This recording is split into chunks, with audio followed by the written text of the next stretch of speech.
Hello, everyone.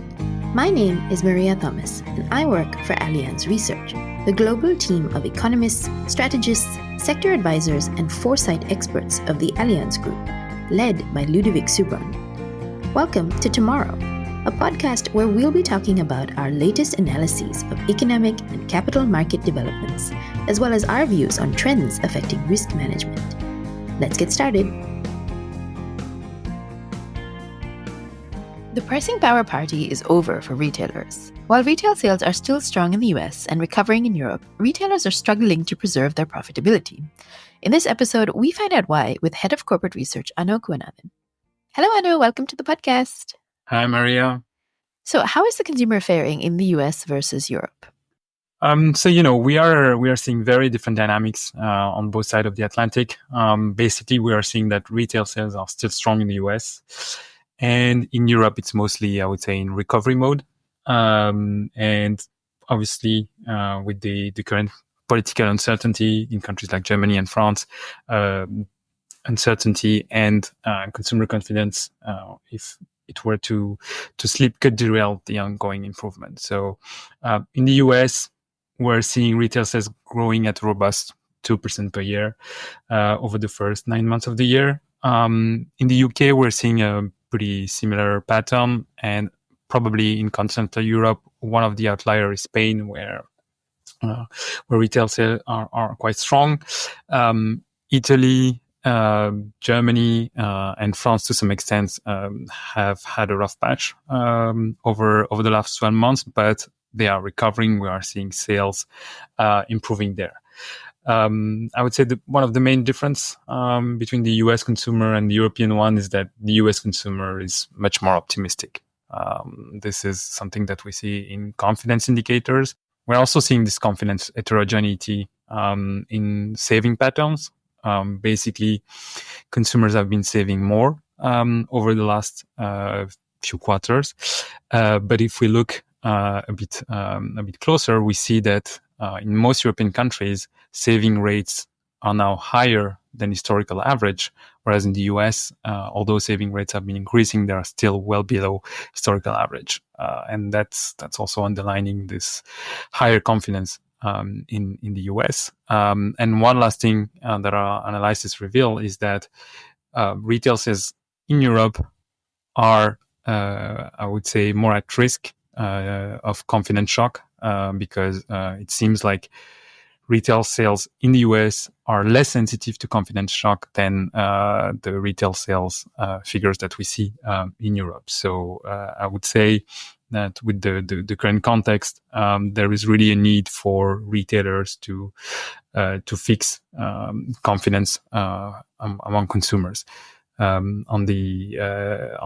would say on the risk side in the US, we need to underline that the incoming Trump administration and with the potential US tariff that could be ramped up could derail, I would say, consumption due to the impact on disposable income, especially of the poorer households. And what does the situation mean for retailers? So basically, over the last couple of years, retailers have been able to protect profitability and also grow profitability thanks to their pricing power. They would just increase prices, and that would make up for higher input cost, and everything was running quite smoothly for them. The problem is that right now, with higher interest rate, economic activity slowing down, and also a bit less of consumer confidence, they cannot afford to just increase prices to preserve profitability. So profitability is clearly getting under pressure.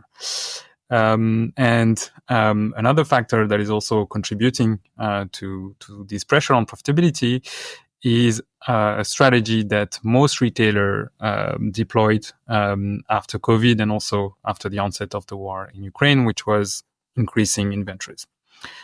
Increasing inventories allowed retailers to make sure that they would secure products at a cheaper price in an inflationary environment. And it also allowed them to make sure that they weren't at the mercy of supply chain disruptions. The problem now is that with demand slowing down, and them sitting on higher inventories, that is also weighing quite sharply on their profitability.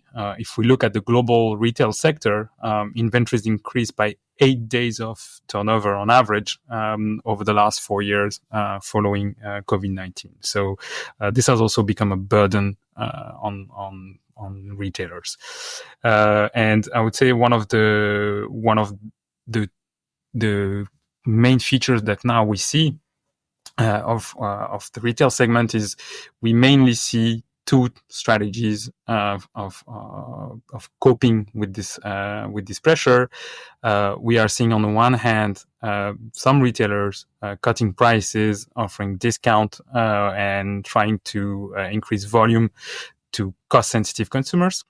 And we see on the other hand some retailers who are focusing on premium and luxury segments where wealthier consumers continue to spend big bucks. Do you see any longer-term impacts of the uncertainty or the purchasing power crisis?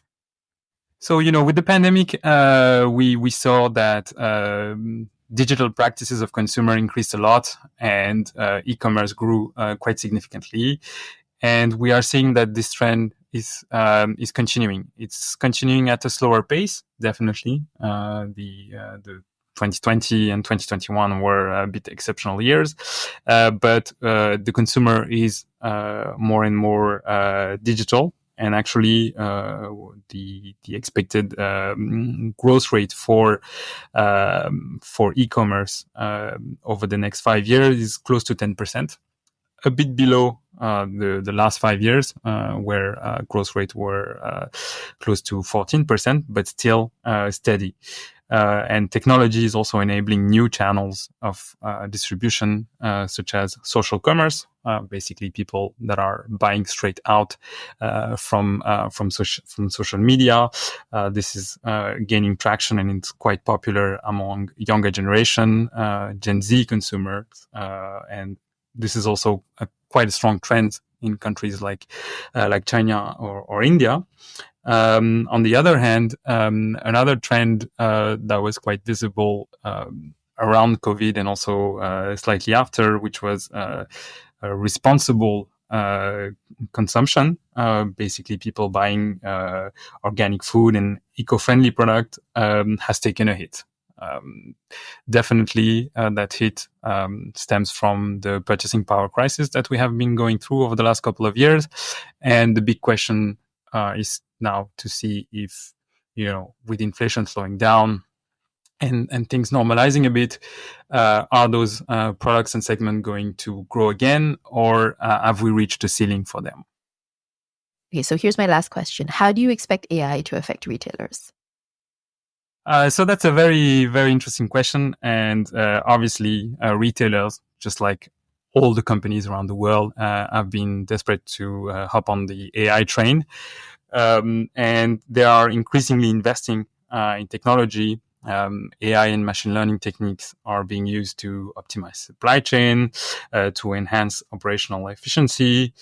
If you think of your daily shopping routine, you might notice as a consumer that there are more and more self-checkout cashiers also. So technology is also enabling a lot of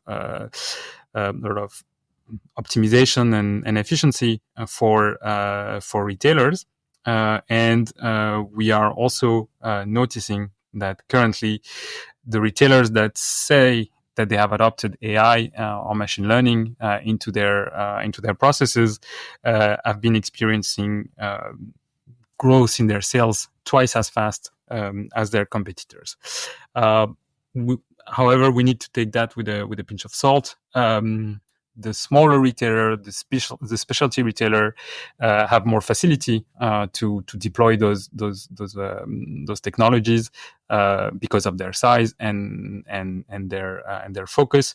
While it's always a bit more complicated for mature business and large businesses to implement such technological shift. So AI is clearly going to create a tech dividend for retailers, but it's not going to be the same return for all of them. Thank you very much. Thank you, Maria. Thank you so much for listening. You can find the full report we just spoke about on our website. We'll leave a link in the show notes.